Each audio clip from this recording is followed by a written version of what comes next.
Good afternoon, everyone, and welcome to this session. We're joined by Jamie Ross, manager of Henderson EuroTrust.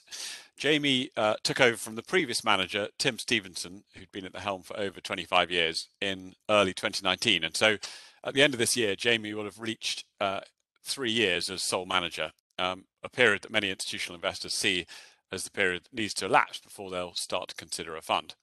So it's a crucial moment. In common with several other European investment trusts, the discount has hovered around the 10% level for a while. Before I hand over to Jamie, we'll have about 30 minutes of the formal presentation with 15 minutes for questions. If you would like to ask a question, please do type one into the Q&A box at the right-hand side of your screen. We'll try and get through as many questions as we can, and if we don't get through them, I'll try and get back to you. So without further ado, over to Jamie. Thanks, Billy, and thanks everyone for dialing in. Good to see you all in virtual format. So what I'm here today to do is to talk a little bit about the discount itself. So why would an investment vehicle like EuroTrust trade at a discount? What does that mean? How does it compare to history? And what are the kind of things that might make that change? So I'll talk about all of those things. But to start with, for those of you who I haven't met before, I thought it'd be useful just for a few minutes to spend some time talking about the trust, about what I do and how I do it. So that's the broad agenda for today. I'll talk about the investment trust, talk about EuroTrust and its history. I'll talk about the discount and then discuss the issues of why and why that might change over time. So why is the discount an opportunity? So let's start on the investment process. And I think the first thing to say is I try to keep things really simple in terms of how I think about the investment universe in front of me. And when I look at all the kind of companies I can look at in Europe, and there's lots of super interesting sectors, lots of really high quality businesses, lower quality businesses. There's two types of opportunity that I look for, and I really try to focus on those two areas and kind of ignore everything else. So the first of those opportunities I look for are businesses that I would call compounders.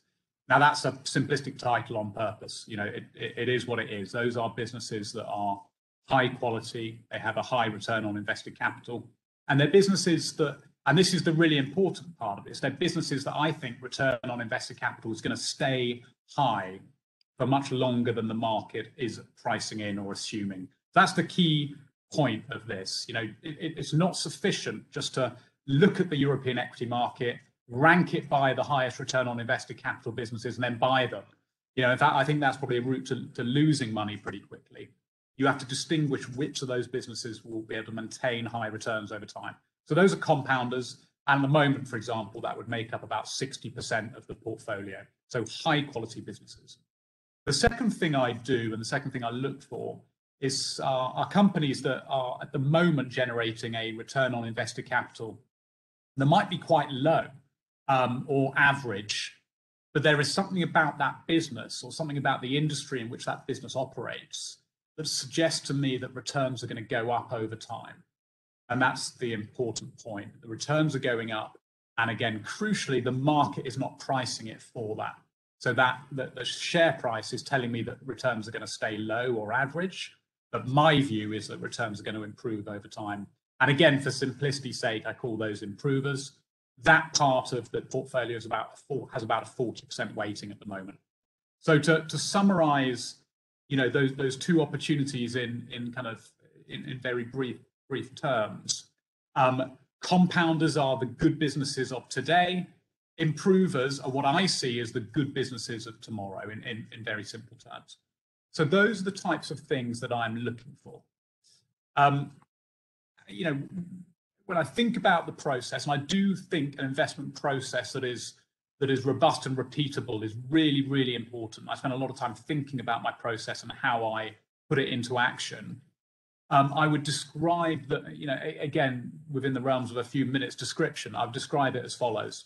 those are the two types of opportunities I look for, I've just described. And when I look for those companies, I will analyze each business I look at in a very similar way. So I'll produce my own model for each company. I'll produce my own investment thesis outlining my views. And the investment thesis will be based around these 5 blue boxes that you can see in front of you. And there's a weighting attached to each of those blue boxes. So the analysis within those is I give a score to each of those areas and sub areas beneath them. And then that produces a weighted average score for the whole portfolio. So, you know, in summary, this is a really, what I see as a really robust, objective way to analyze companies. And the whole purpose of this checklist style approach is firstly to make sure I can compare apples to apples when I'm looking at, you know, a French luxury goods company and trying to compare it to an Italian bank. I want to analyze those companies in the same way. But secondly, it injects a kind of checklist style approach where I know that I can, you know, analyze certain areas. And I, you know, for simplicity's sake, I'm not going to forget to look into the history of the management team and the prior deals that they've done, or I'm not going to forget that, you know, that looking at the P&L is not sufficient. I need to understand the cash flow. I need to understand return on invested capital dynamics. You know, clearly I'm describing it in a very simple way, but, you know, objectivity is key and repeatability of process. And the final slide I'll show on process is this one, where everything is obviously far too small for any of us to read. But essentially what you see here is on the left-hand side, you can see those 5 areas and sub-components of those 5 areas. So these are all the things that I analyze and produce a score for. And then you can see the scores for a number of companies as you move across the screen. For compliance reasons, I had to put company A, company B, etc. But this is the way I view the portfolio, the way that I view companies that I'm considering putting into the portfolio. And it's something that I call my ranking framework. So again, hopefully I give you the impression here of a detailed analytical approach that is focused on trying to find the best compounders, you know, the good businesses of today, and the best improvers, the good businesses of tomorrow within the European universe. So that's a kind of very brief history of, well, sorry, that is what I do on EuroTrust. And when I think about the history of the investment company, it's been very similarly run for 25 years plus. So a long-term track record of doing the same thing in a simple but repeatable way. So let's get on to the kind of main topic of discussion today, which is the discount to NAV. And I'll talk a little bit about the history and why we are trading at a discount. So first of all, here's the history. So this is the discount to NAV of EuroTrust going back 10 years. I've chosen, but it's a similar picture over a longer time frame as well. And what you can see here is that in very broad terms, EuroTrust has ranged from a discount of 10, 11, 12% to a premium, so trading above NAV of, you know, up to mid-single digits. And that has oscillated over time. And where we are today is towards the higher end of discount that an investment vehicle like EuroTrust tends to trade on. So on paper, that looks pretty interesting. You know, certainly for someone who spends my time analyzing stocks and looking at charts and things, you know, that to me suggests that a discount is fairly normal, but not this level of discount. So let's go into some of the reasons that could explain, some of the things that could explain why we trade at a discount. And, you know, and I'll go through some kind of logical potential explanations and then some more kind of slightly spurious ones. So why is there a discount to NAV? So first of all, let's talk through some logical reasons. If you own a business or an investment company that then invests that money, invests the shareholder capital in a number of different things, if those assets that it's investing in are illiquid, then it would make perfect sense for the overall investment company to trade at a discount to NAV, because the market would be looking at that investment company and in simple terms saying, okay, your NAV is X, but I know full well that it's a very illiquid asset base. And if you sell those assets, you won't be able to realize X. You'll be able to realize X minus 20% or 30%, whatever it might be. So illiquidity could be an explanation, but I would firmly push back on that being a valid explanation for why EuroTrust trades at a discount to NAV. I would view our liquidity at all points in the cycle as being very strong, a very robust liquidity kind of environment. And I've illustrated this very simply here. You know, if we decided to wind up the portfolio, then within one day I could sell 80% of the assets that I own in EuroTrust, and within 5 days, for all intents and purposes, the entire portfolio. And that is not assuming any sort of fire sale conditions. That is assuming normal market conditions, you know, 20 to 25% of daily liquidity, daily volume on the securities that I own. And so it shows that, you know, we are a liquid portfolio. So EuroTrust trading at a 10, 11% discount to NAV is absolutely not explained by liquidity. So what would be another potential explanation that might be, you know, might make sense of a discount to NAV? Well, I think performance is something that you have to look at. You know, if you invest in an investment company and their long-term track record is continuously pretty horrible, then again, it would make sense to apply a big discount to NAV, because essentially you're saying that this fund manager is not very good and he's going to carry on making terrible stock level decisions. And therefore, a discount to NAV is appropriate because whatever he buys at X price is going to be worth X minus 10% in 12 months' time. So long-term performance could be an explanation. And if the long-term performance of an investment vehicle was very poor, you would expect a discount, and that would be quite logical. So what about for EuroTrust? I mean, okay, we've had a tough 6 months in reality. You know, since about kind of March, April time, we've underperformed.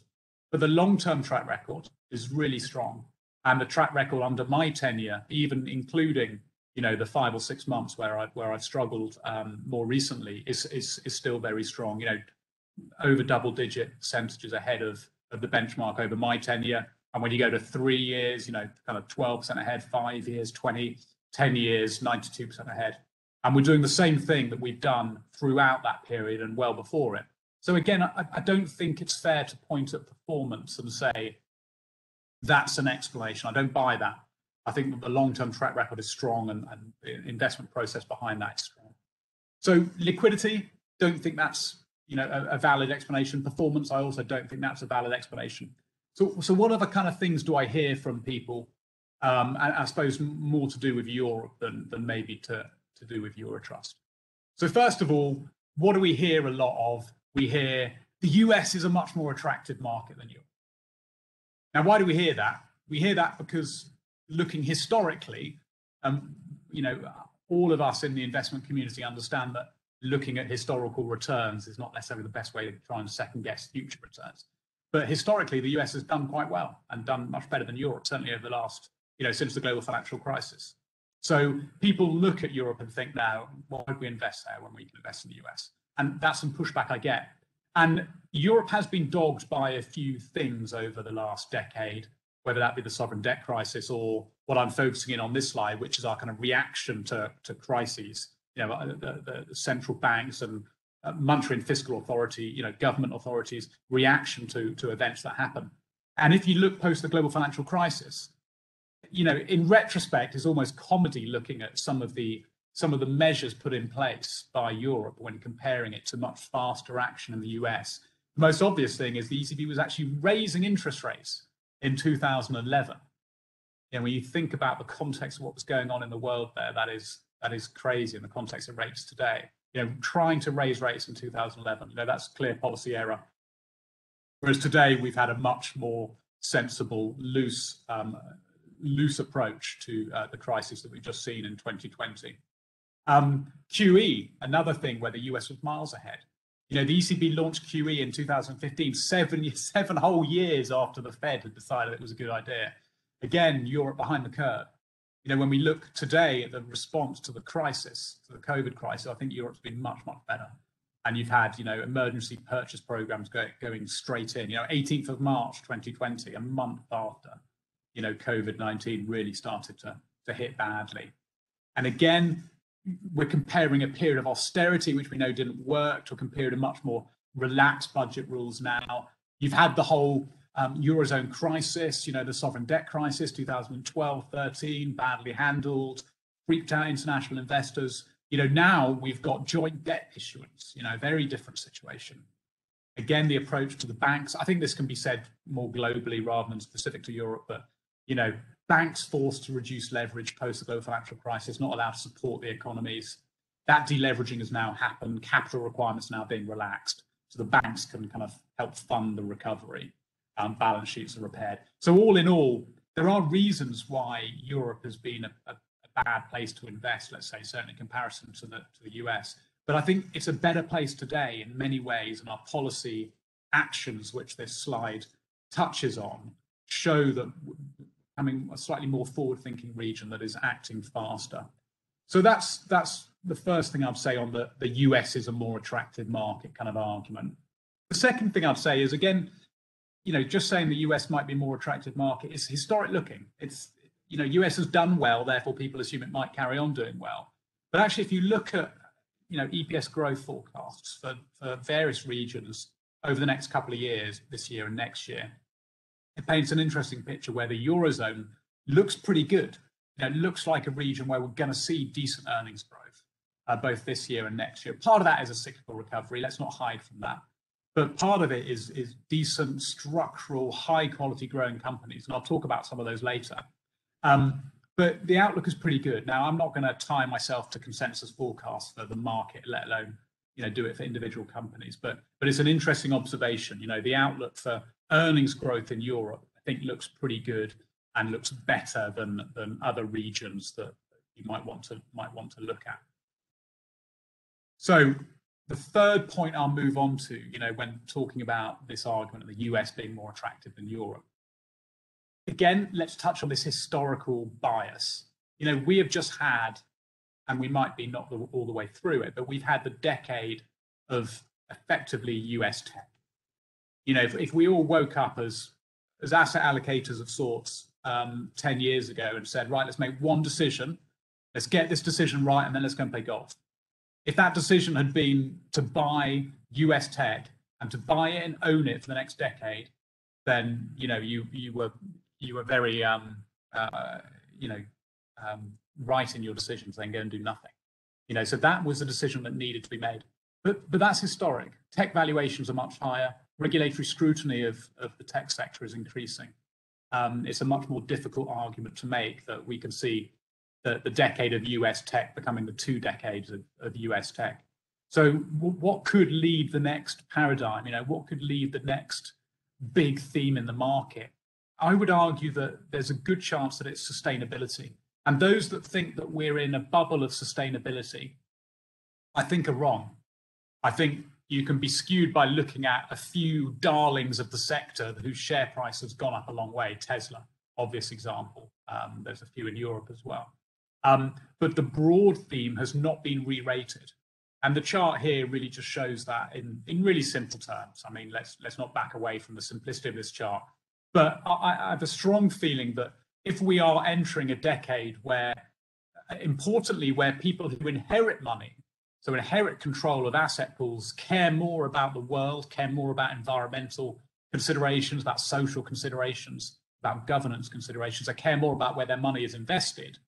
As money transitions to those people over time, the world will move to a more sustainable footing in terms of the investment world. And that will inflate the value of companies that do good rather than companies that do bad. And very simple comment, but both with regard to the environment and to social aspects as well. And I believe we're in the foothills of this. And if this is the case, I see Europe as being really well positioned. Again, a very basic table on the right-hand side of this chart, but 8 out of the 10 biggest renewable energy companies in the world are European. The supply chains for these companies, be that turbine manufacturers or solar panel manufacturers, a lot of that's European. We look at sustainable packaging, and I'll actually go into a stock example later. Europe's very strong on that as well. European governments, investors, institutions, shareholders, managers, supervisory boards, they are focused on ESG, they're focused on sustainability. And that is reflected in how these companies behave, and it's been the case for a number of years. I believe Europe is far ahead. So if we are entering the decade of sustainability, I'd make a strong argument for this being the decade of European sustainability. So those are a few things just to slightly push back on the argument of why should I invest in Europe? You know, when I can invest in the US. The final thing, which I've devoted a couple of slides to because it is important as ever, is valuation. Let's rewind in history. Let's go back to 2009. At that time, the US market traded at about parity with the continental European market in terms of, I'm using a Schiller PE here, which I think is the right thing to do. It looks at blended earnings multiple over the last 10 years rather than focusing on a point in time earnings multiple when looking at a PE. That's important because it smooths out the cycles. So the markets were trading at rough parity in the financial crisis or just afterwards. That valuation gap between the US and Europe has expanded to the highest level that it's been since, actually nicely since I was born, 1983, on that chart. So, you know, it is, the starting point is very different when you consider buying the US over Europe or buying Europe over the US. You know, Europe is a much cheaper market, and that's shown by this Schiller PE chart. It's also shown by this one here, which just takes a straight PE and shows that Europe is one standard deviation away from its kind of norm valuation relative to the US market. So Europe is not only better positioned from a political standpoint, from a kind of monetary policy standpoint, from a policy action standpoint, it's better positioned in a sustainability world, in a world that we care more about sustainability. And it is also a much cheaper market. And what I'm going to spend, you know, the last 10 minutes or so talking about is there are also really interesting companies in Europe. And those who know me, those who've spoken to me, know that it's quite unusual that I would spend the first, you know, kind of 2/3 of the presentation talking about more macro issues. I'm far more comfortable about the companies themselves. Europe has some phenomenally unique, interesting growth companies, and the constituents of the market are very different to those that some market participants have been around for 20, 30, 40 years perceive it to be. And this slide that I'm moving on to now shows this. Again, this slide perhaps suffers from being too small to read, so let me describe it. What I'm showing here is the weight of the European equity market, and I'm comparing period of the global financial crisis or just before it hit to today. And the clear message is that Europe is a much less cyclical market than it was back then. It is a much higher quality market than it was back then.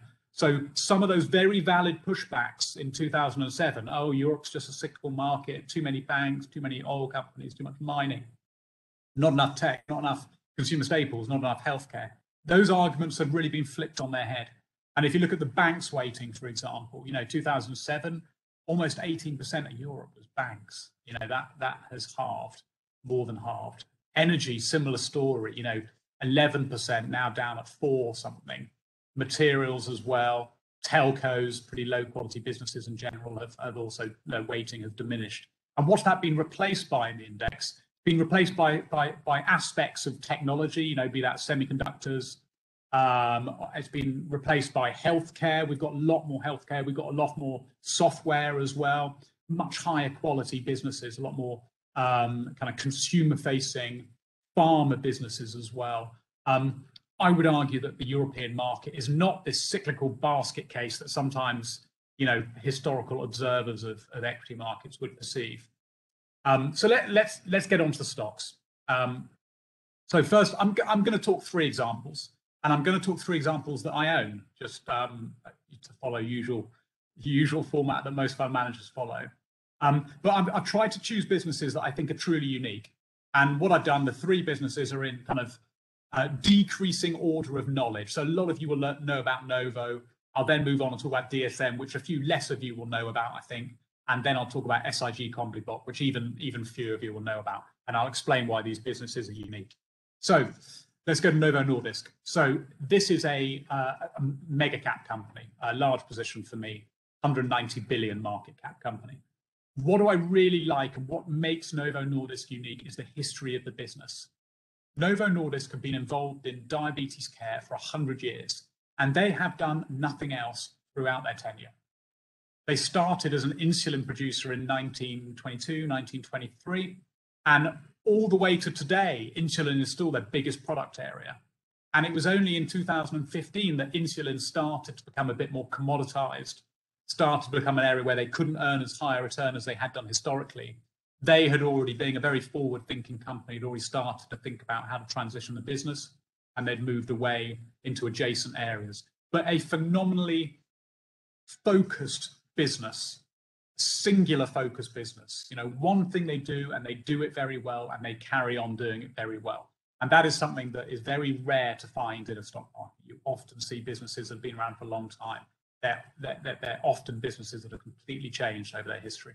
So a really strong company.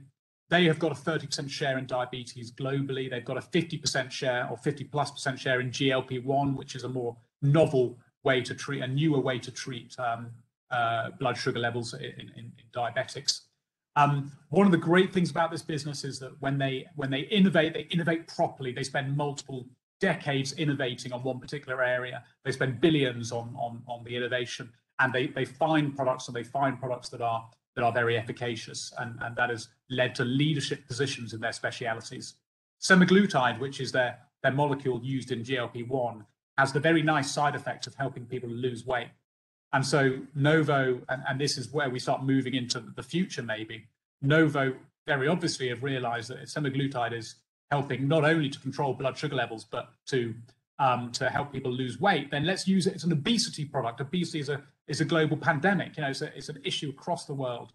And they have recently launched an obesity product in the US, and they have sold so much that they haven't been able to meet supply. Demand has been so strong. So a singular focus, a high return business, partly because they haven't spent a load on M&A and bloated the balance sheet with goodwill over the last 100 years. They've kept, you know, their organic investment going rather than inorganic. But a really special company, and one that's very, very well managed. A unique business, a global leader, European listed. Moving on to my second example, which is DSM. I talked earlier about Novo and how it stayed the same company over 100 years. DSM's also been around 100 years. But what does DSM stand for? That actually stands for Dutch State Mines. So this was a mining company, you know, 100 years ago, to be really simplistic about things. And over time, it's transitioned more towards chemicals and plastics and polymers. And more recently, and when I say recently, I mean the last 10 to 15 years, it's moved into food ingredients.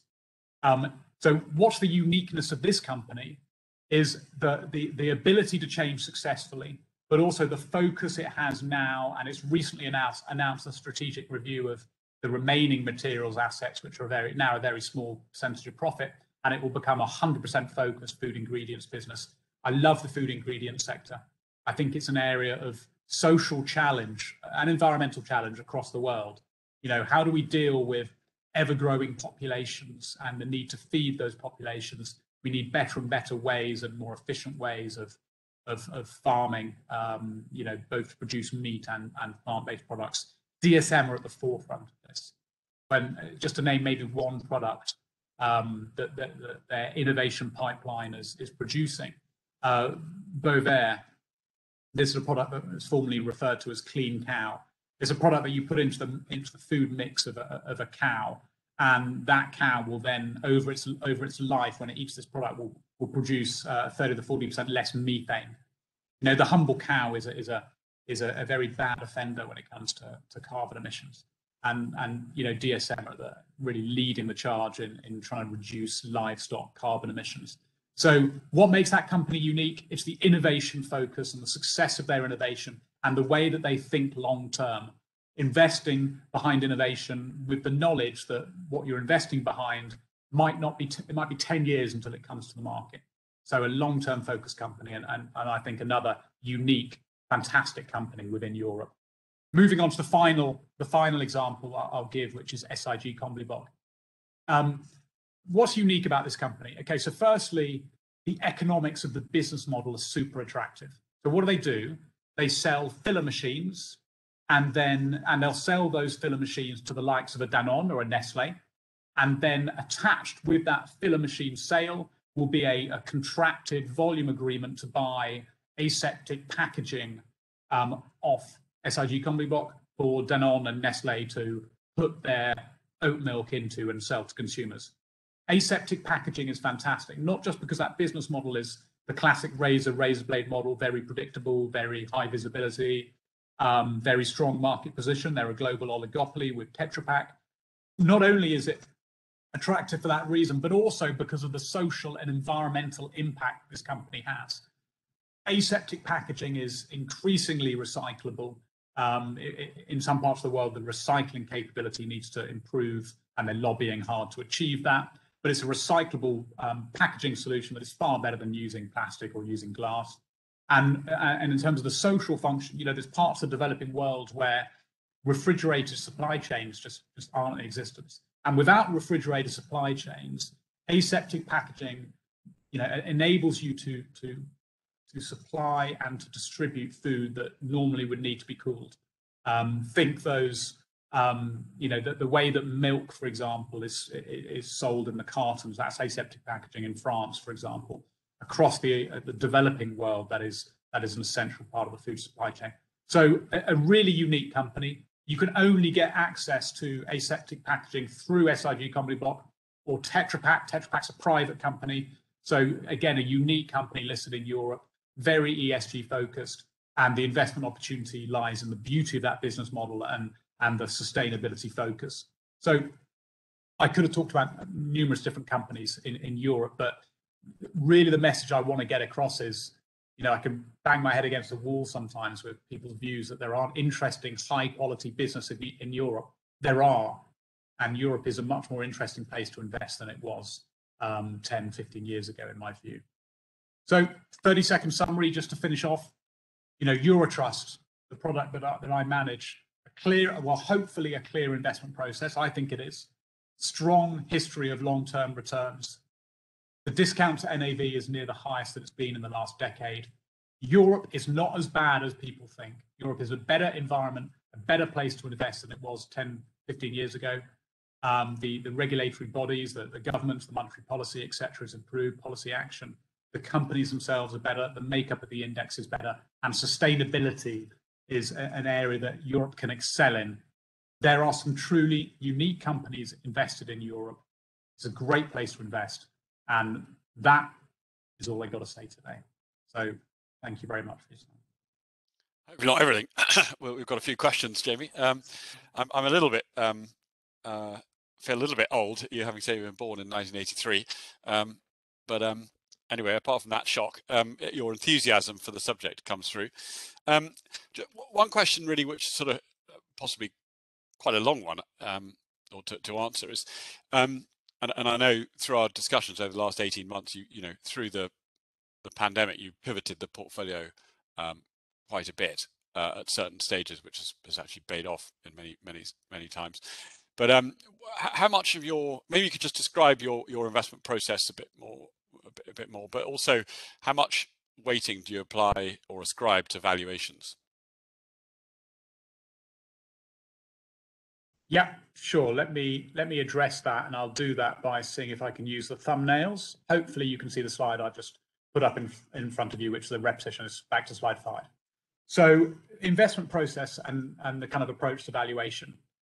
So firstly, and empirically, you can see here that of these 5 blue boxes, potential returns and margin of safety is all to do with valuation.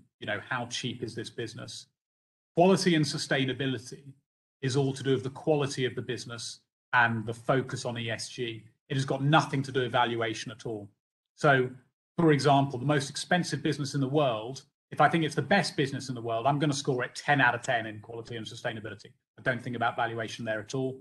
Mispricings is the other component that focuses on valuation.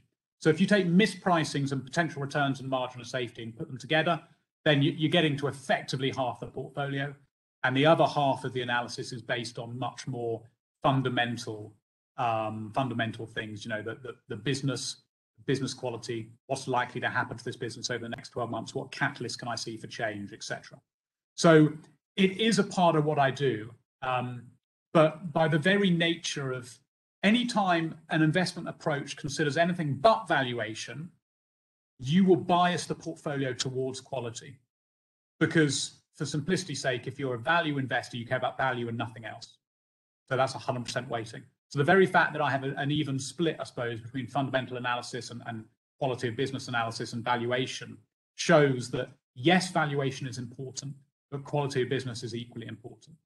And when I think about those kind of compounders and improvers that I talked about earlier, it's also worth pointing out that when I think about those compounders, valuation is much less important in my thinking than when I think about those improvers. And let me give you an example. If you invested in L'Oreal or Estee Lauder back in 2007, 2008, and held it till today, you would have made an absolute killing over that time. And whether at the time in 2007 you had paid 18 times PE, 22 times PE, 25 times PE, it actually would have had very little impact on the returns you get from that business over a very long period of time. In other words, if you own a high quality, high return on invested capital business and return on invested capital stays high, then that will dominate the returns you get from that investment over time, not your starting multiple. And actually, there's been studies that have shown that with Estee Lauder, for example, the fair PE to have paid back in 2007 would have been something like 50. So if you'd bought that business on 50 times PE, it would have been fair priced. But instead, everyone at the time was debating whether they should pay 18 or 22 and what was expensive and what was cheap. So with a compounder, I'm much more or much less sensitive to valuation. Quality forms a much more important part of my analysis when I think about those businesses. Novo Nordisk, I've owned it when it was trading at 14 or 15 times earnings. It carried on re-rating to 20 times earnings and now trades at 30 times earnings. I have as big a position now as I had back then. I feel equally comfortable owning it here, and I believe that the prospects are very good for that business, a classic compounder. When I think about the improvers, you have to be far more valuation sensitive. So in a low or an average return on invested capital businesses, you need to be sure that the business is not priced for an improvement. You need to be paying an inexpensive multiple for those businesses to give you the margin of safety. You need a bigger margin of safety when the quality of the business is lower. So that's how I think about valuation, Billy. Thank you. And just going back to the last slide, or sorry, the next slide, page 5. This is in context of the portfolio changes, let's say over the last 6 months. How have you been, evolving the portfolio as facts change and circumstances happen and presumably valuations change? Sure. So if I look back over the last, well, let's go back to the start of 2020, just to set some longer term context. There's been 2 periods of change in the portfolio, 2 periods of realignment. The first was in the kind of teeth of the crisis, so March, April, May. Clearly, every fund manager, and I'll be no different, will say that they called the bottom, they got it all right, they picked all the right companies. Clearly, that's not true. But there was a period of activity where we bought a number of businesses when the world was being very fearful. We bought a semiconductor company that then doubled in its share price. We bought a German factory automation business, Kion, really interesting company that people were very concerned about. And we bought an Italian utility company, NL, which has been less good actually since. The second period of change was towards the end of 2020 when our thinking was based around this process you can see in front of us. And we felt that a lot of the higher quality businesses, which in many cases were COVID beneficiaries, businesses like Novo actually benefited really from COVID rather than were hurt by it. Certainly the share prices benefited. And we found that the valuation of those businesses was becoming ever more expensive. And at the same time, there were companies that we would never have considered looking at 12 months ago that were suddenly looking far cheaper and probably too cheap. And, in that period, October, November, around the time and just before the Pfizer vaccine efficacy data announcement, we repositioned the portfolio quite materially, actually sold 15% of the portfolio and put it into, far more reopening plays. That was based around this investment process. So some of the businesses we were selling, the quality and sustainability rankings stayed absolutely high, but our scoring for the potential returns was getting lower and lower and lower as that business was becoming more and more expensive. And on the flip side, some of the lower quality cyclical businesses where we saw a sudden opportunity for a return to form, as the global economy reopened, their valuation was becoming more and more cheap. It was becoming cheaper and the opportunity was presenting itself. So that's a good example, I think 2 examples of how our process worked in action. So in periods of high volatility, you often see us acting a lot. And those were 2 periods. when I think about 2021 so far, volatility has actually come down quite a long way. Opportunities have come down, therefore, as a result. And we haven't, our trading activity has diminished in 2021 when compared to 2020.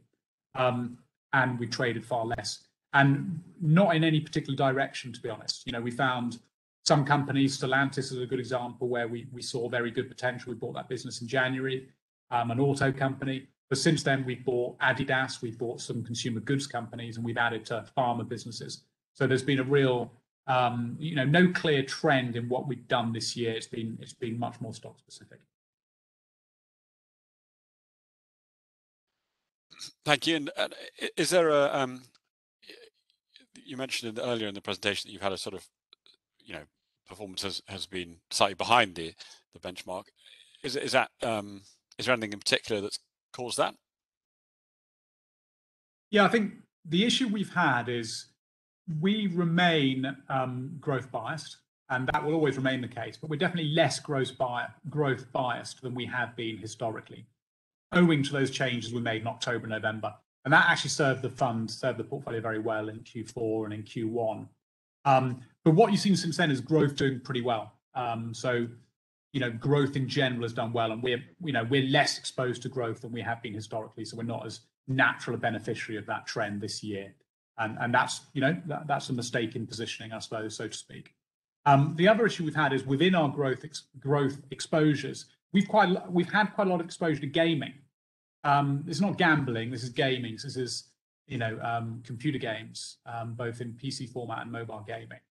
And we've come up against a number of issues there. So we did have a big position in Prosus, which owns a large stake in Tencent. And China, as we all know, Chinese regulatory scrutiny of many different things has come out of the blue in the last 6 months. But gaming has been one of the areas, gaming and education, actually, that they've surprisingly just kind of gone after. We thought that a lot of the gaming regulation in China was done. They had a big round of this in 2018 and 19, but proves that we were wrong on that. It can be quite unpredictable. That's had a knock-on impact on Prosus, and that's had a knock-on impact on our other gaming companies. So if you look at the last kind of 6 months, you saw the performance numbers earlier, where we're about 5% behind. About half of that is gaming. So when I look at our performance in general, last year we were up double-digit plus percentages above the index. And this year, if we hadn't had gaming, we would have given back a couple of percent. So part of it is a reversal of some of the very positive performance last year. Part of it has been quite specific to that gaming exposure. But we'll come back stronger. We're happy with how we're positioned. We're finding some really interesting ideas at the moment. And I'm a firm believer that if we focus on that process, a process that's delivered for me for the 6 years that I've been kind of lead manager on products, we will perform, and I'll be very kind of set on achieving that. Perhaps related a little bit to your previous comment about being less growth exposed, but there's a few questions about inflation and the how your portfolio will be, how it will fare if inflation does take off. Yeah, so again, those of you who've spoken to me in the last, 6 to 12 months will have known that I was of the view that a spike in inflation would be transient, and that's what we see. However, there are underlying dynamics here that probably suggest that inflation in 2 years' time is higher than it is today if you strip out some of the transient impacts. So, I do think that inflation and interest rates will creep up over time. I don't place much weight on my macro views, incidentally, but it is part of the rationale for why I own banks. So I've got 2 large positions in the banking sector, which is reasonably unusual for this type of product, and they've been very good. They've really provided some protection this year, and provided some alpha this year, and I think that should continue. So we've got good exposure there. We also have exposure to inflation kind of indirectly through some cyclical businesses. We own quite a bit of auto exposure. So we've got Stellantis, we've got Faurecia, an auto components company, and some other ways to play that in the portfolio. So we do have some cyclicality, mainly through those 2 areas of the market. And Would I say that we are completely balanced and that we would normally, we would expect to outperform in an environment where interest rates go up? Probably not. The quality bias over time is, would normally mean that we perform better when interest rates are flattish or going down or going up gradually. But we are more balanced than we have been historically. And my expectation is that interest rates will go up slowly over time rather than spike too aggressively. And I think we can do okay in that environment. Fantastic, thank you. And a very brief one, I expect, is just on the dividend. Yeah. So, sorry, I thought there was going to be more to that question. So, on the dividend, so the thing worth mentioning is that there's been a policy change in the last 12 months where we've moved from the historic approach of targeting a progressive dividend to the new approach of committing to return the vast majority of income generated by portfolio companies to shareholders in each and every year. Now, the policy we're moving to, and we have moved to, when you compare it to the old policy targeting a progressive dividend, it means that the revenue reserve is something that is not really necessary. A revenue reserve is generally used to smooth income over time and to help protect a progressive dividend. So now that we're no longer targeting a progressive dividend, we do not think that's necessary to hold a revenue reserve. And so in addition to that change in policy, we've committed to returning that revenue reserve to shareholders over the next, I think we said 3 to 4 years. So that's what we're doing. So when you think about EuroTrust, you should think about a company that is focused on investing in the best compounders and improvers in Europe. And when we generate income, you will receive it as a shareholder. But if that means that one year you get a dividend of X, and the next year it's a dividend of X plus 5% or X minus 5%, it could be either. We will just return whatever income we generate in that year to you as shareholders. Well done, Jamie. Thank you. It was a well-answered question, well answered to an open-ended question. I think that's all we've got time for now. So thank you very much, Jamie, and thank you all for listening. We have a bit of a break now. Invesco Asia will be presenting at 2 o'clock. So you've got a bit of time for your lunch now. Thank you, Jamie, once again, on behalf of everyone who's been watching, and you're very kind. Thank you. Thanks, Billy. Thanks for listening in, guys.